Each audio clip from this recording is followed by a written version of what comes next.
Michał was only 39 years old. He was shot dead in one of Stockholm's southern neighborhoods. He was killed in front of his 12-year-old son after drawing the attention of an aggressive group of youth. To była egzekucja tak nieprawdopodobna. It was an execution so unbelievable, so brutal and horrific that we have seen such things somewhere in South America or in countries where this crime is not civilized. Nie ma cywilizowanego charakteru. Flowers were laid at the scene by Swedish politicians, including Centre Party leader Muharrem Demirok. The case was also addressed by Swedish Prime Minister Ulf Kristersson.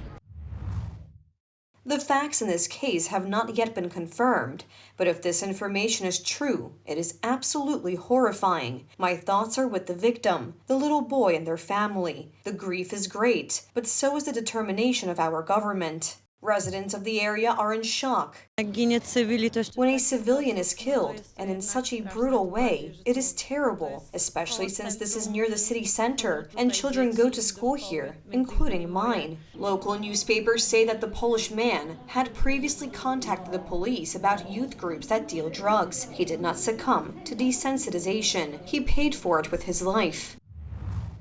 It was so unnecessary. Why did he even turn around? He could have just gone to the pool with his son and ignored what those kids were saying. But that's just the way he was. He didn't like injustice. I don't feel anger. I just feel that it was unnecessary. They shot a person, but to them it probably means nothing. But that person is gone from this world. The parents lost their son and have to bury him. My wife, his sister, lost her brother, and his son, who saw everything with his own eyes, will be traumatized for the rest of his life. According to the media, the neighborhood where the man was killed is overrun by immigrant drug traffickers. I live 1 kilometer away. Last year, there was a shooting opposite my balcony. Lots of police. They shot someone. Every now and then, you hear that there are some attacks here in the area. Immigrant gangs have been terrorizing Swedes for a long time. Sweden has been inundated by a wave of very violent crime for a long time. And it's crime using firearms, explosives, gang warfare for drug influence, human trafficking, and other illegal actions. Already in 2015, the president of Law and Justice Jarosław Kaczyński warned of the tragic consequences of a misguided migration policy, precisely on the example of Sweden. Jeżeli ktoś mówi, że to nieprawda, if someone says that this is not true, then let that person look around Europe.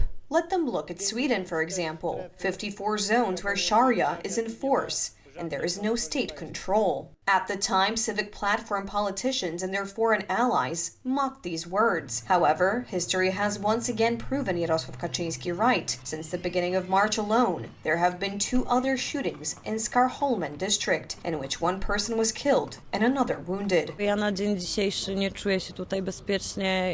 I, for one, do not feel safe here, and am already on my way to leaving this country altogether, moving somewhere else for the sake of my children. The police have launched a murder investigation. So far, no one has been detained, despite speculation that a gang of immigrants is responsible for the Polish man's death. Police are not providing details about their nationalities.